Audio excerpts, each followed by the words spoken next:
दोस्तों नमस्कार, मैं आशीष मिश्रा अपने YouTube चैनल फाइनेंस ज्ञान गुरु में आपका स्वागत करता हूं।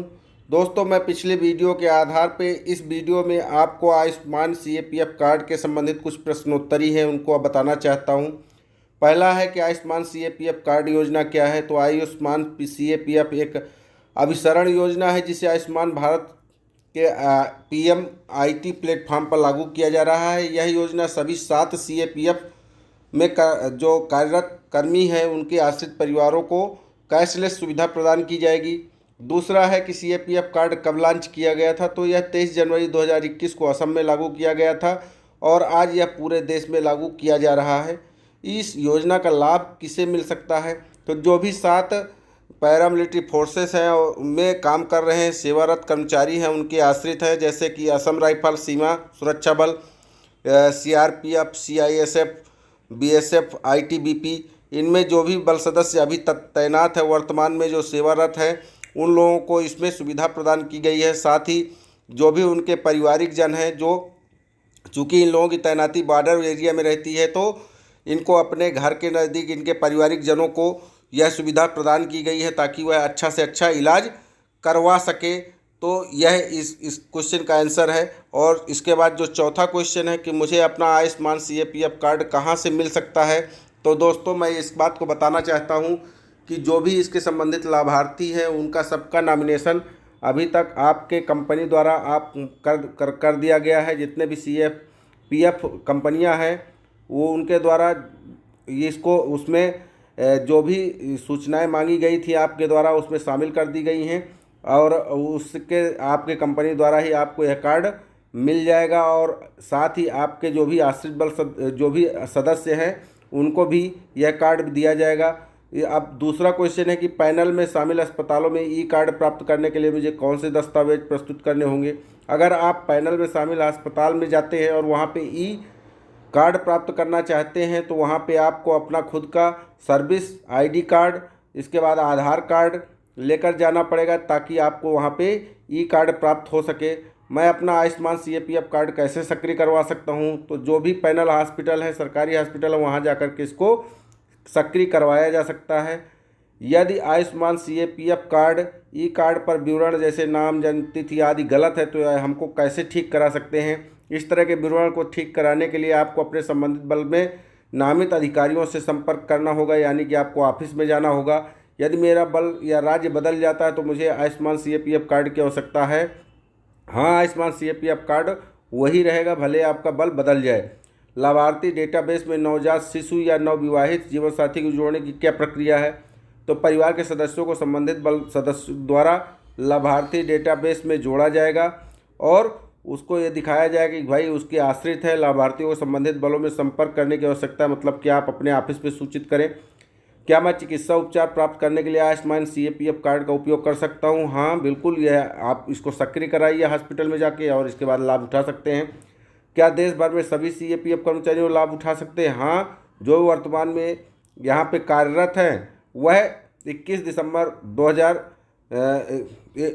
2021 के अंत में इसको पूरे देश में लागू किया जा रहा है और कहीं पर भी लाभ उठाया जा सकता है। इसमें आप कहीं पर भी जाकर के इलाज करवा सकते हैं, इसमें किसी तरह का कोई संदेह नहीं होना चाहिए। एक क्वेश्चन और बनता है कि भाई तो पैनल में शामिल किसी भी अस्पताल में प्रधानमंत्री आरोग्य मित्र के पास जाकर के लाभार्थी सत्यापन कराने के बाद अस्पताल में भर्ती के संबंधित लेन देन के संबंधित आप सभी प्रश्नों के में आपकी सहायता करेगा। और यह PMAM की प्रमुख जिम्मेदारी इसी प्रकार है कि आयुष्मान CAPF के तहत हकदार लाभार्थी की पहचान और सत्यापन के लिए लाभार्थी पहचान प्रणाली का संचालन करेगा। वह पूर्व प्राधिकृत और दावों के लिए अनुरोध सबमिट करने जैसे लेन देन के प्रबंधन को करेगा। आयुष्मान CAPF के तहत समग्र लाभों के बारे में लाभार्थी का मार्गदर्शन करेगा और CHPC में शीघ्र उपचार प्राप्त करने के बारे में जानकारी प्रदान करेगा। अब लास्ट क्वेश्चन है इसमें कि इस योजना के तहत उपचार क्या प्राप्त करने की कोई सीमा है। CAPF लाभार्थियों के लिए चिकित्सा सेवाओं में लागत पर कोई सीमा नहीं है। दावा प्रतिपूर्ति CGHS दिशा निर्देशों के अनुसार किया जाएगा, मतलब इसमें 5 लाख की निर्धारित सीमा नहीं है, आप कितने का भी इलाज करा सकते हो। मैं चिकित्सा उपचार कैसे प्राप्त कर सकता हूँ।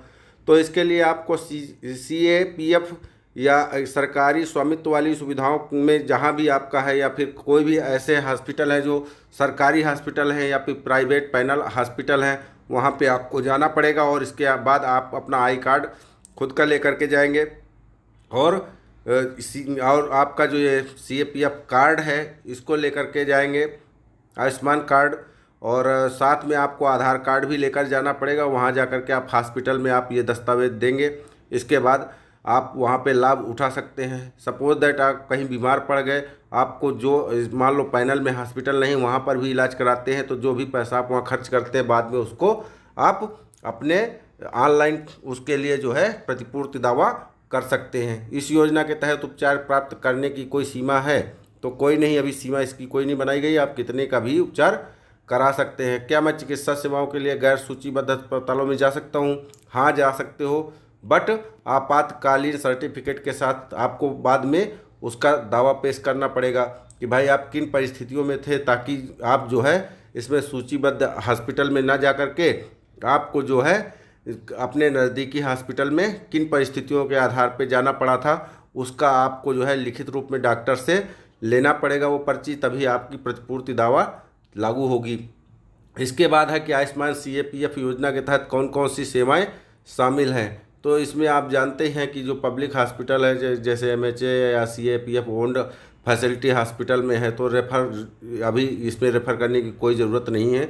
OPD IPD दोनों तरह की सेवाएं ले सकते हैं। प्राइवेट हॉस्पिटल में अगर आप जाते हैं CAPF मान लो कि है नहीं है, वो न PM कि जय में भी नहीं है, तो वहाँ पे आपको रेफरल रिक्वायर्ड है कि रेफ़र किया जाना चाहिए। और अगर प्राइवेट हॉस्पिटल इम्पैनल्ड है तो वहाँ पे आप डायरेक्ट भी जा सकते हो। तो इस तरह से है, कई सारे ऐसे केसेस हैं जहाँ पे आप जा कर के डायरेक्ट इलाज करा सकते हो। आपातकालीन मामले में आप कहीं पर भी इलाज लेने के लिए वैध हो। दूसरे राज्य की यात्रा करने वाले रोगी को कैसे पता चलेगा कि PMJ पैनल अस्पताल एक प्रासंगिक उपचार प्रदान करता है या नहीं?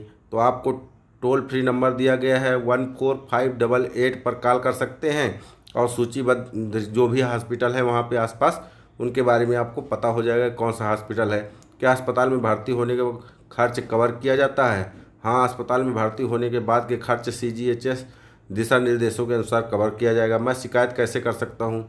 अगर आपको शिकायत करना है तो 14588 पर कॉल करके उस हॉस्पिटल या डॉक्टर के संबंधित जो भी शिकायत है आप वहाँ पे बता सकते हैं, या फिर ऑनलाइन भी आप जो साइट इसमें दिखाई जा रही है उसमें अपनी शिकायत दर्ज करा सकते हैं। मैं किस मामले में शिकायत कर सकता हूँ? यदि आपको सूचीबद्ध निजी अस्पताल में PMJ में कोई सहायता नहीं दे रहा, अगर आपको PMAM जैसे पैसे मांग रहा हो, यदि पैनल में शामिल किसी निजी अस्पताल किसी लाभार्थी का इलाज करने से मना कर रहा है, यदि पैनल में शामिल किसी निजी अस्पताल भुगतान की मांग कर रहा है, कोई अन्य मुद्दा इसके संबंधित है, तो इन सारी चीज़ों के लिए अगर किसी तरह का कोई होता है तो यदि पैनल में शामिल किसी अस्पताल भुगतान की मांग कर रहा है कि भैया तुमको पैसा देना ही पड़ेगा, हम इलाज नहीं करेंगे, तो इस दशा में आप कर सकते हैं। और इसमें बेड के संबंधित बात बताई है कि मूल वेतन के अनुसार वार्ड पात्रता के लिए जो है इन अस्पतालों में जनरल वार्ड उपलब्ध कराया जाएगा और किसी भी तरह से आपको जो है उसमें वैसा वार्ड नहीं दिया जाएगा जिसके आप पहले से हकदार थे। इसमें ये